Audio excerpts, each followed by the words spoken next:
The content has been especially fruity lately, and I refuse to apologize for it. Gay love, gay life, gay growth, gay heartbreak, gay future, gay, gay, gay, gay, gay, gay, gay, gay, gay.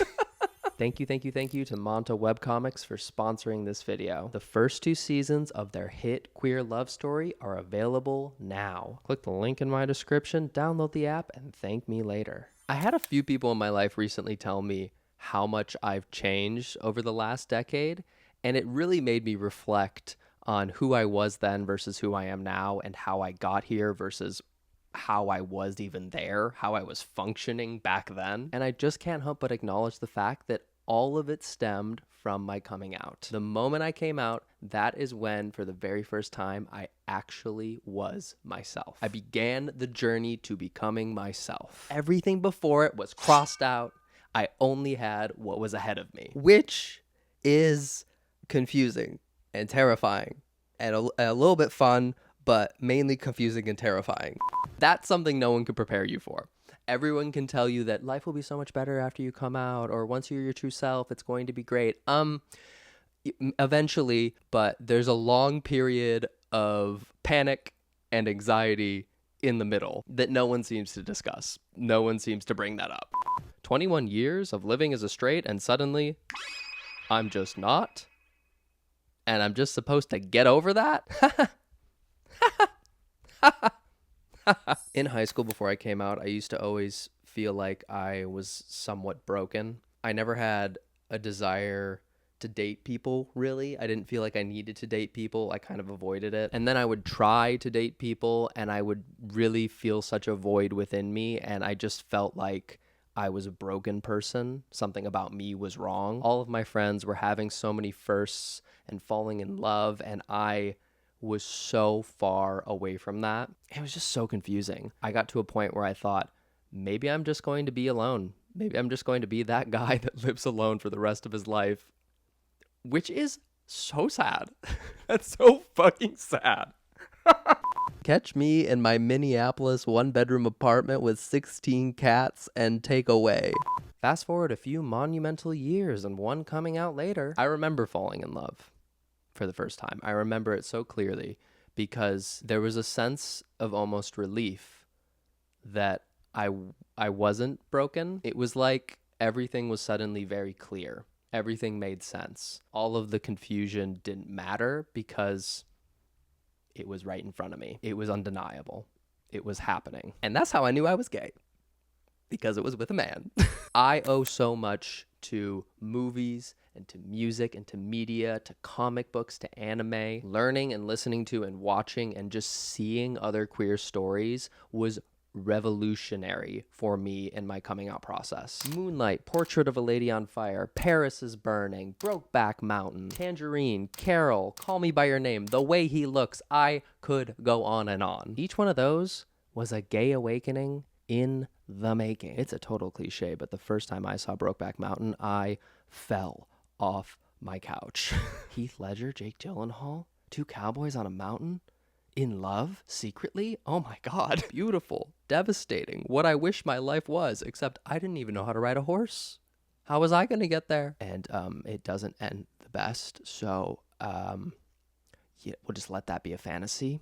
Listening to musicians like David Bowie, Christine and the Queens, Frank Ocean, Clairo. So many songs with queer themes that I felt like just touched my soul in a way that I had never felt before. Somebody took a page out of my diary and made a song about it. And it makes me weep. It makes me sob. It makes me cry. It's so emotional. It's so beautiful. We love gay love. Speaking of important queer stories, let me tell you about my new obsession, Semantic Error. Are you a big fan of Heartstopper on Netflix? Perhaps the anime Yuri on Ice? Semantic Error is here for you. We love gay comics. Seeing LGBTQ plus characters played out on the screen, played out on the page, on your device, media was so important and so influential in my process of accepting myself. And it's frankly why I do what I do. So that's just one of the reasons why I'm excited about this, because I think that Semantic Error can be that for 2022 and for a bunch of you. This is one of those classic stories where two people meet at school, they butt heads, and inevitably they catch feelings for each other. The lead, Sung-woo, is a computer programmer. He's very strict, he's very direct, he is by the books, by the rules, and he gets very annoyed if anyone throws him off track. Many people would say he's a little bit like me. And naturally that happens when a boy named Jae-young comes into his orbit. He's a designer, so he's very creative, he's handsome, he's popular, which sounds great on paper, but that means he doesn't play by the rules. And that is very annoying to Sung-woo. And a little bit to me too. Just follow the rules. Don't want to spoil anything, but basically what happens is that they have to connect after a little conundrum, and the closer they get, if you know what I mean. I remember this feeling. I remember wanting this, first of all, in school.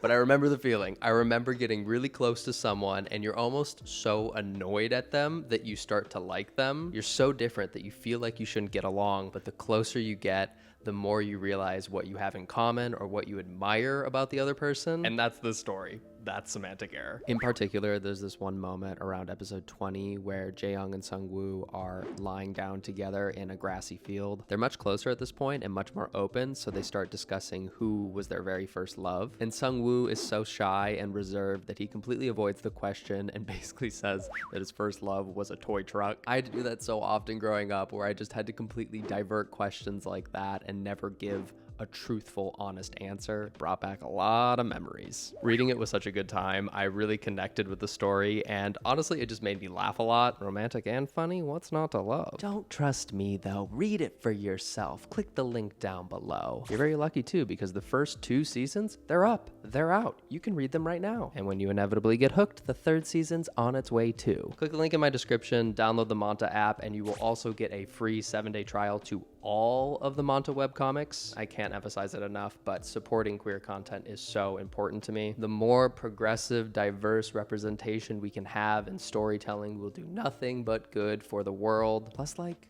there's no love like gay love. And it's just super cute, okay? My heart. In my early 20s, I used to be really insecure about talking about boys, men, my sexuality, dating, love. It felt like I was doing the exact opposite of what I wanted, which was to come out and not make it a big deal. Like, never talk about it again is what I thought was going to happen. But I quickly realized that's society's game. Society wants you to feel that way. That's shame. That's stigma. That's pain. That's a little cage that we're all put in. Meant to feel bad if you're an other. Meant to feel bad if you're different. And that is undeniably wrong. It's not you that's the problem. It's them. It's the world. So then I started looking at my sexuality as almost like a superpower. I started looking at difference as uniqueness. This was something so personal and special to me. How can I flip the script and make it my shining moment? Not an under-discussed quality, my best quality. Being gay is my best quality. And once I started seeing it like that, the shame really started melting away. I started to feel very confident in who I was and who I am as a person. I wasn't shying away from mentioning that Ryan Gosling is hot when I'm watching a movie with my sister. I wasn't going to not mention to my parents that I went on a few good dates this week. I wasn't not going to force my friends to see all the best gay movies coming out to the movie theater. And that was power, folks. That was me taking control of my life once again. Please give a loud round of applause for gay confidence, everybody. Modern dating is tough for everybody. I don't think that's unique to the queer community. But in this case, I'm going to make it all about the queer community. I loathe that dating feels like a video game. I hate that I can put in a billion different stats to produce my ideal partner, when how the fuck do I know what my ideal partner is? I'm sitting here alone. No. Maybe? No. I feel disgusting when I'm on dating apps. I feel so judgmental, so picky. Like, is it everyone else? Or is it just me? You feel me? We're all just doing this dance, trying to look perfect, yet like you're not trying to be funny, but not trying to be too funny. Giving people specifics, but slightly adjusting them to make yourself better. You are not 5'11", you are 5'7". Stop lying, Jared. We're all aware. Most of the time I don't take dating that seriously because at the end of the day, and this is going to be so cheesy, but the best, most important lesson I learned in the last 10 years is that if I am not comfortable with myself, with my own time, with my alone time, and I do not love myself as a person, like, how the heck am I going to expect someone else to be? So after I came out, I realized I needed to put in that work. I needed to figure myself out. I needed to understand what I liked, who I am as a person, what my goals are, what my hopes are, what my dreams are, how to sit alone for coffee, how to go to a movie by myself, how to have dinner with just myself. And if I could check all those boxes, or I could at least feel like I have a little bit of a grip on them, then I can welcome someone else into this mess. Then and only then. So I put in that time. I put in those hours. I put in that work. And it wasn't until recently, bringing it back to the beginning, people in my life acknowledged that I've come a long way. And then I was forced to acknowledge that I've come a long way. And it was a really beautiful moment. It made me cry. Crying in my living room, crying in my car, crying on a walk after sunset. Real tears. Real moments. Gays, gals, theys, thems, please welcome to the stage gay growth. Gay growth, everybody.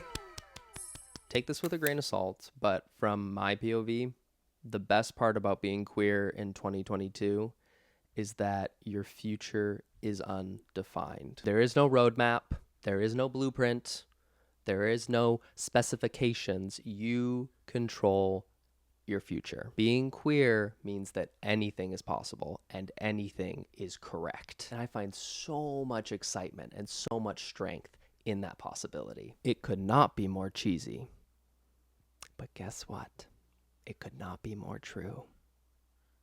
Ding!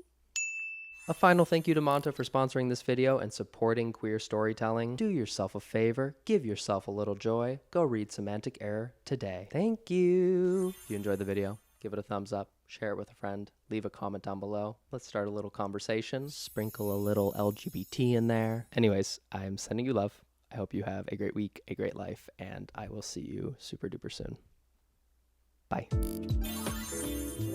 Gay love and gay heartbreak. That is what that is. Gay, gay, gay, gay, gay, gay, gay, gay.